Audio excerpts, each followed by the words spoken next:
অনেকেই বলেন এই যে পরাজয় বা আপনাদের যে পতন, সেই সংকটের একটা অন্যতম কারণ হচ্ছেন সালমান এফ রহমান এবং আরও একজন অনেকের মধ্যে হয়তো অন্যতমদের নাম হচ্ছে ওবায়দুল কাদের। বলবেন এই বিষয়ে কিছু? হ্যাঁ, আমার হাসিটা দেখলেন তো? হুম,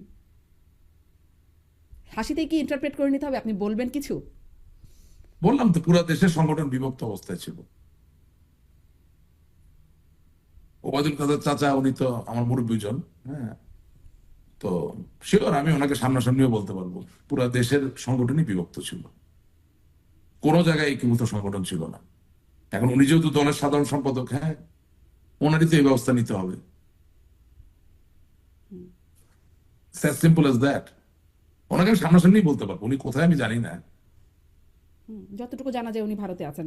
আর আরেকজন যিনি কারাগারে আছেন সালমান এফ রহমান, তার ভূমিকা নিয়ে অনেক বিতর্ক এই সময়ে আমি আপনাদের অনানুষ্ঠানিক ফোরাম থেকে জানতে পারছি। এখন আমাকে তো আমার দলের নেতা কর্মীরা, আমি যা দেখি ফোরামে আলাপ হয় যে উনি রাজনৈতিক নেতা হয়ে গেছেন। উনি তো ব্যবসায়ী নেতা ছিলেন। আমি ছোটবেলা থেকে দেখেছি এপিসের সভাপতি ছিলেন, ব্যবসা বাণিজ্য নিয়েছিলেন। এখন উনি আওয়ামী লীগের নেতা হয়ে গেছেন। কি বলবো ভাই, এটা নিয়ে কি বলার আছে? হ্যাঁ, এখন মানে একেবারেই দলের যারা নির্বাহী পদধারী, তাদের দায়িত্বটা যদি তারা হয়তো পালন করতো, তাইলে তার এই প্রশ্ন আপনি আমার করতে পারতেন না। আমার জন্য তো এটা বিড়ম্বনার প্রশ্ন। কি বলবো বলেন? একদিকে তারা আমার পিতৃতুল্য বয়সের, আমাকে স্নেহ হয়তো বা করে, সবই ঠিক আছে, কিন্তু উম, এখন ডাক্তার যদি হঠাৎ করে এসে বলে আমি স্টেজে দাঁড়ায় শাড়ি পরে নাচবো, আর আপনিও তালি দিয়ে বললেন নাচেন না একটু, তো নাচ দেখতে পারবেন কিন্তু খুব ভালো মানের নাচ তো আর হবে না। হম আমরা সেই কাজগুলো তো করে ফেলছি, এবং মেধার তো কোনো বিকল্প নাই। আপনি মনে করেন 5ই আগস্টের পরে এই পর্যন্ত অবস্থায় মেধা কোথায়? আমাদের মেধাবী সন্তানেরা কোথায়? মেধার ছটা কোথায়? আমি তো দেখতে পাচ্ছি না। এবং সবচেয়ে বড় কথা, আজকে সকালেও বলেছি, আবারও বলছি, সারা জীবন বলবো, আপনাকে বলি, সেটা হচ্ছে হাতে যে আমরা ঘড়ি পরি, এখন তো স্মার্ট ওয়াচ হয়ে গেছে। ব্যাটারি চালিত ঘড়ির প্রযুক্তির নাম ছিল কোয়ার্টজ। জ্বালানি দ্বারা চালিত গাড়ির যে ইঞ্জিন, সেটার যে প্রযুক্তি, তার নাম হচ্ছে কম্বাসশন। আমরা নাসা বা ইলন মাস্কের যে রকেটকে দেখি মহাকাশ ভেদ করে চলে যেতে, তার যে প্রযুক্তি ব্যবহার করা হয় তাকে পরিচালিত করা যায়, তাকে বলা হয় প্রপালশন। এই তিন যদি সত্য হয়ে থাকে, তাহলে রাজনীতিকে পরিচালিত করার সবচেয়ে বড় প্রযুক্তির নাম হচ্ছে লাভ, ভালোবাসা। এই ভালোবাসার অনুপস্থিতি অবশ্যই আমাদের রাজনীতিতে ছিল,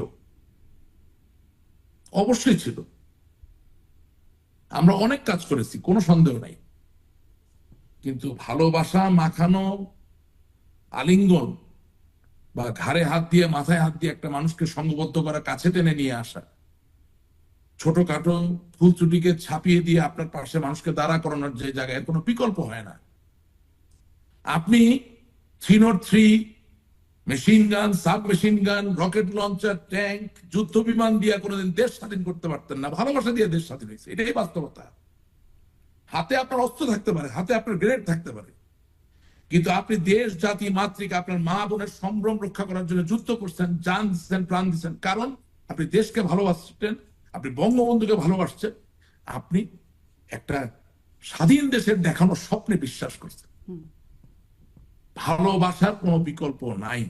রাশিদ রহমান, ভালোবাসার আমরা অভাব হঠাৎ ছিল আপনি করে বলছেন, এবং অন্যদিকে একটা দুর্নীতির প্রাচুর্যও ছিল। আমরা সেখান থেকে হঠাৎ আমি করে আমরা হঠাৎ করে